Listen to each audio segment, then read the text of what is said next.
I heart and why. If you read the book, you will know why that's funny. Hello everyone, my name is Roya, and today I am here to tell you all about Wonder Woman Warbringer by Leigh Bardugo. This book comes out on August 29th, and it follows the story of Diana before she was Wonder Woman, but it takes place in modern day. So it's kind of like a new Wonder Woman origin story, since Wonder Woman has kind of had multiple origin stories. Anyway, Diana sees that there's a girl drowning near her island because her boat blew up and all this stuff. So it's a girl named Alia, and it turns out that Alia is a warbringer who is basically a descendant of Helen of Troy, who can bring about like war and conflict and stuff simply by existing. And Diana knows that the right thing to do for the Amazons is to kind of just let her, die, let the island kind of kill her and all that stuff. But she's like, no, that's kind of mean. I don't want to do that. So she takes Alia back to New York, and they basically have to get away from a bunch of people who apparently know all about Alia's ability as a warbringer, who are planning to use it. So one thing that I absolutely loved about this book is how diverse it is. There are like no white people in this book, pretty much.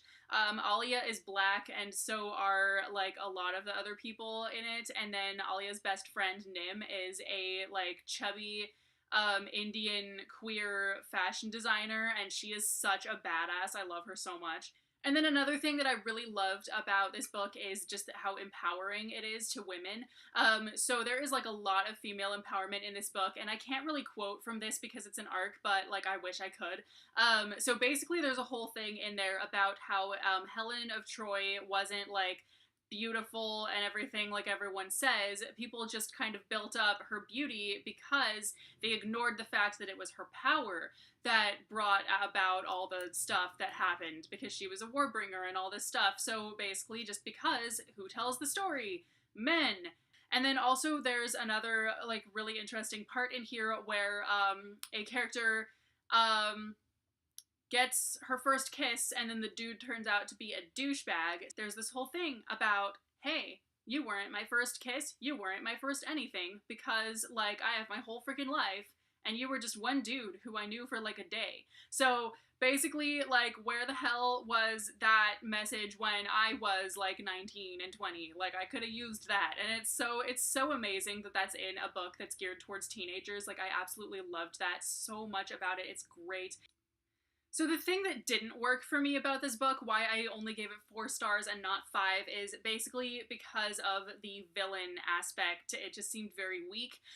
So first of all, we spend most of the book about like following just like the main characters running away from whoever's chasing them. Like, basically it's just this faceless person. We don't know who's chasing them. We just know that some people, I guess, know about Alia's abilities and are after her and want to use her for things.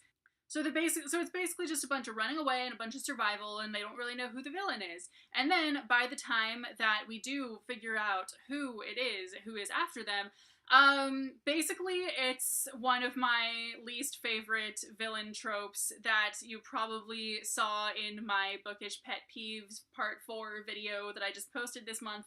I'm not gonna say what it is in this video because that is a spoiler. If you saw that video, you know what I'm talking about. And basically, like, I thought that was, that worked even less for me in this book because we got so little background on why they're being chased or anything, like, in the first place, and then the villain kind of just had a bunch of henchmen that just showed up. Like, who are these people? Where have they been hiding this entire time? Like, what's going on? And that just seemed very odd to me. Like, it made absolutely no sense. But overall, though, this book was absolute genius. I think everybody should read it.